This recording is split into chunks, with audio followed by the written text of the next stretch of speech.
जनमन TV. Sundarban के जंगल में रानो चिड़िया अपनी बेटी टूनी के साथ रहती थी। एक दिन टूनी अपनी माँ से कहती है, माँ, मेरा आम खाने का बहुत ही दिल चाह रहा है। क्या आप मेरे लिए कहीं से आम ला सकती हैं? हमारे जंगल में तो एक भी पेड़ नहीं है। मेरा बहुत दिल चाह रहा है आम खाने को। तुम सही कह रही हो टूनी बेटा, मुझे खुद भी आम बहुत पसंद है, मगर हमारे जंगल में कोई भी पेड़ नहीं है। आम का पेड़ तो बहुत ही दूर दूसरे जंगल में है। उस जंगल को तो भूतिया जंगल कहते हैं। वहाँ कोई भी परिंदा नहीं जाता, मगर मैं मेरी बेटी के लिए वहाँ से जाकर जरूर आम ले आती हूँ। तब रानो चिड़िया वहाँ से उड़ना शुरू करती है और बहुत दूर सफ़र तय कर उस जंगल में पहुँच जाती है। अरे, ये जंगल तो बहुत ही प्यारा है। यहाँ तो मुझे कुछ भी भूतिया नहीं लग रहा, मगर कोई भूत नजर भी तो नहीं आ रहा। फिर लोग यहाँ से पता नहीं क्यों इतना डरते हैं। तभी वहाँ पर एक चुड़ैल चिड़िया आ जाती है, मगर रानो चिड़िया तो खुद से बातें करने में मसरूफ थी, उसको पता ही नहीं चलता। अरे चुड़ैल बाजी, मैंने कुछ नहीं किया, मुझे छोड़ दे चुड़ैल बाजी। मैं तो यहाँ पर अपनी बेटी के लिए एक मैंगो लेने आई हूँ। ये आम का पेड़ हमारे जंगल में नहीं है। मेरी बेटी बहुत जिद कर रही थी, इसलिए मैं यहाँ इतनी दूर आई हूँ। मुझे कुछ मत करिए, वरना मेरी बेटी तो अकेले वहाँ पर मर जाएगी। अच्छा, तुम मुझे अच्छी चिड़िया लग रही हो। जल्दी से एक ही आम ले लो, ये जादुई आम है। तुम इसका पेड़ उगा लेना, मगर जल्दी से यहाँ से लेकर चली जाओ। मेरे आराम का वक्त हो रहा है, वरना मैं तुम्हें छोड़ूंगी नहीं। रानो चिड़िया डर के मारे कांप रही होती है, मगर अपनी जान बचाने पर खुश भी होती है। फिर जल्दी से वहाँ से एक मैंगो लेकर अपने आंगन में उगा देती है। अरे ये क्या, अभी कल ही तो मैंने आम की गुठली यहाँ पे बोई थी, आज ये इतना बड़ा दरख्त कैसे बन गया?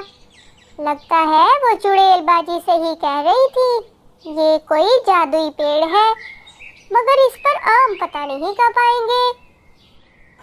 अरे माँ, एक ही दिन में ये पौधा इतना बड़ा कैसे हो गया? लगता है इस पर जल्दी ही आम भी आ जाएंगे। फिर हम दोनों मजे से खूब सारे आम खाया करेंगे और हम दूसरे परिंदों को भी आम जरूर दिया करेंगे।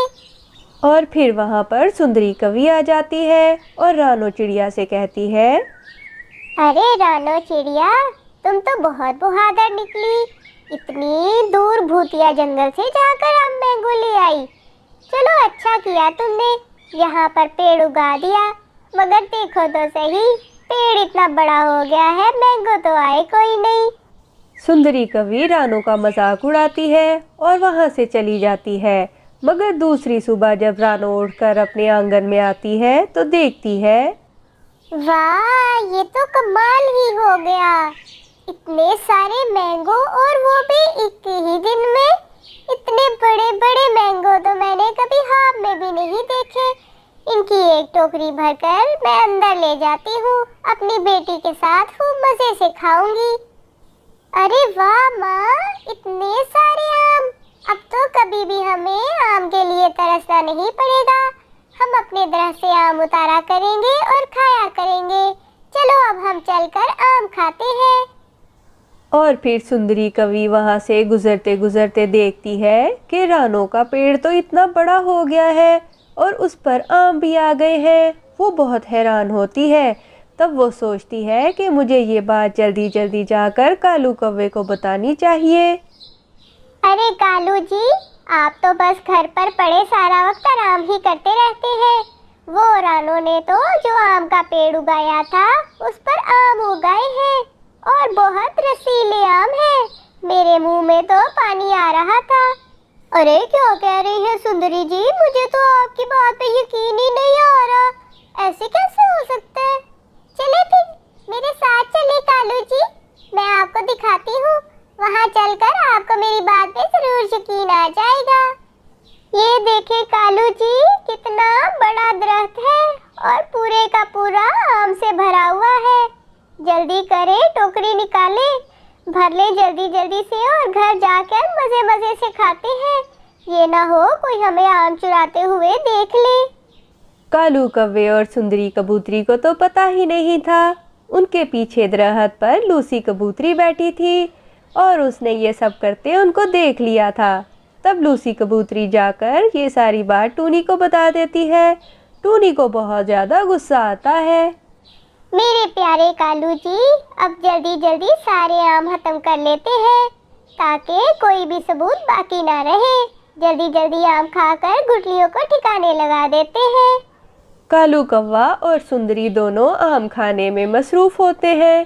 तभी रानो चिड़िया अपने दोस्त जग्गू कौवे को लेकर उनके घर पर पहुंच जाती है, जिसे देखकर वो दोनों बहुत ज़्यादा डर जाते हैं। और फिर जग्गू कौवा उनकी खूब पिटाई करता है। कहानी अच्छी लगी है तो लाइक करो, चैनल को सब्सक्राइब करो।